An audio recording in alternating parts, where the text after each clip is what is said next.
आज का हमारा टॉपिक है ऑर्गेनाइजिंग। इसको स्टार्ट करने से पहले मैं आपको बताना चाहती हूँ कि ऑर्गेनाइजेशन में बहुत सारे रिसोर्सेस होते हैं। उसको हम human and non human resources में कैटेगराइज कर सकते हैं। ह्यूमन रिसोर्सेज कंसिस्ट करते हैं मेन यानी वर्कफोर्स से, मैन से, एंड नॉन ह्यूमन रिसोर्सेज में मशीन, मटेरियल और मनी। मटेरियल मतलब रॉ मटेरियल और मनी आ सकता है।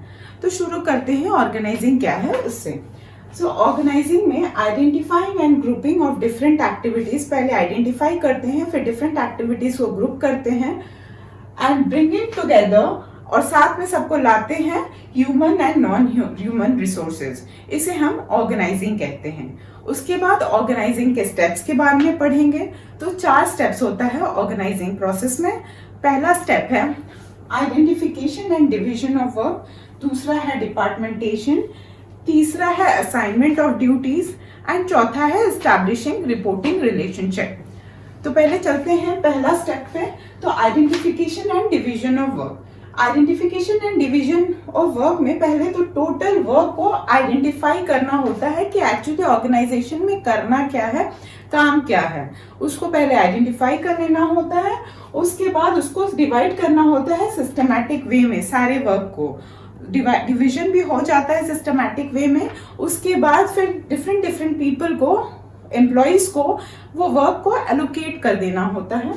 एलोकेशन के बाद जो फायदा होता है वो ये होता है कि अवॉइड होता है unnecessary duplication, overlapping and wastage. जब सबको असाइन हो जाता है सबका टास्क, तो अननेसेसरी वेस्टेज, ओवरलैपिंग और डुप्लीकेशन ऑफ वर्क नहीं होता है। रिसोर्सेज बिल्कुल इंटैक्टली अच्छे से यूज होता है। जैसे एक एग्जांपल ले लेते हैं बैंक का। तो बैंक में क्या होता है, पहले वर्क आइडेंटिफाई कर लिया जाता है, फिर डिफरेंट इंडिविजुअल में उसको बांट दिया जाता है ताकि कुछ भी रिसोर्सेज वेस्ट ना हो, ह्यूमन रिसोर्सेज वेस्ट ना हो, या कोई भी रिसोर्सेज और या फिर डुप्लीकेशन ऑफ वर्क, एक ही काम कोई 2 व्यक्ति ना कर दे। इसको भी इंश्योर किया जाता है। उससे वेस्टेज ऑफ टाइम होगा और रिसोर्सेज ही वेस्ट होंगे। अभी दूसरे पॉइंट में आते हैं डिपार्टमेंटेशन, जिसको ग्रुपिंग ऑफ वर्क भी कहते हैं और इसके अलावा उसको डिपार्टमेंटलाइजेशन भी कहते हैं। तो इधर आते हैं पहले पॉइंट में।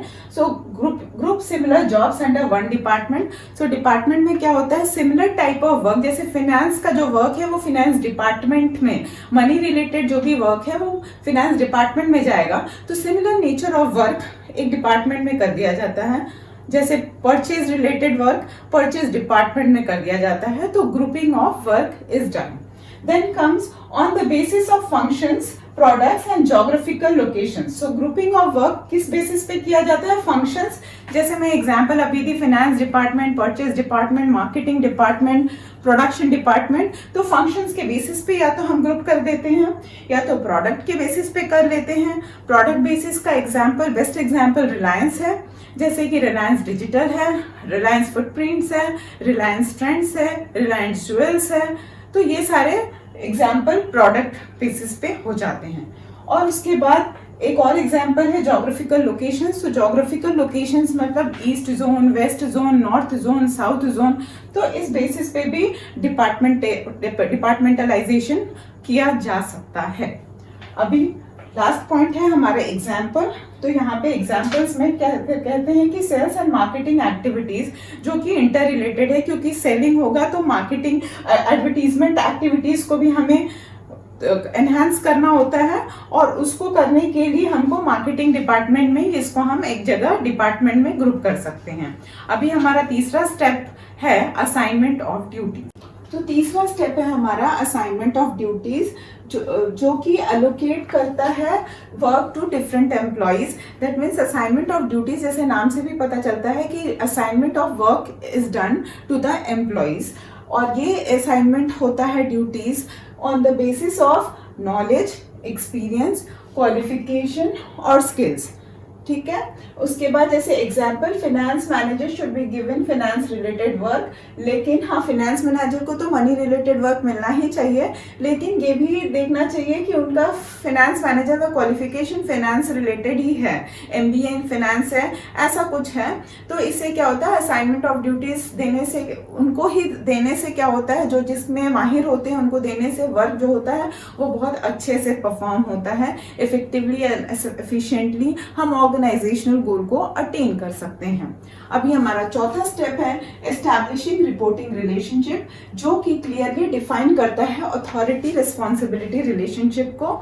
ये रिलेशनशिप डेलिबरेटली क्रिएट किया जाता है मैनेजमेंट के द्वारा, ताकि लोगों को पता रहे कि किससे ऑर्डर लेना है और किसको किसको ऑर्डर देना है। तो इससे क्या होता है कि एक क्लैरिटी रहता है, कोई कंफ्यूजन नहीं रहता है और वर्क अच्छी तरीके से हो सकता है। तो जो डाउनवर्ड डायरेक्शन में फ्लो करता है, ऑर्डर्स हमेशा डाउनवर्ड डायरेक्शन में फ्लो करता है। ये सुपीरियर सबऑर्डिनेट रिलेशनशिप में क्लैरिटी लाता है और इंश्योर करता है that coordination amongst various department भी होता है, विद इन द ऑर्गेनाइजेशन भी कोऑर्डिनेशन होता है, और outside the organization, outside the मतलब डिपार्टमेंट में, आउटसाइड द डिपार्टमेंट में भी अच्छे से कोऑर्डिनेशन हो सके। एग्जाम्पल है, employees of production department will receive orders from production manager. हाँ, तो प्रोडक्शन डिपार्टमेंट का जो हेड है प्रोडक्शन मैनेजर, वो वहाँ का बॉस है, तो एम्प्लॉयज सारे उसको अकाउंटेबल हैं और वो उनसे रिसीव कर सकते हैं ऑर्डर्स और उनको इन्फॉर्म कर सकते हैं जो भी अपडेशन उनको देना है।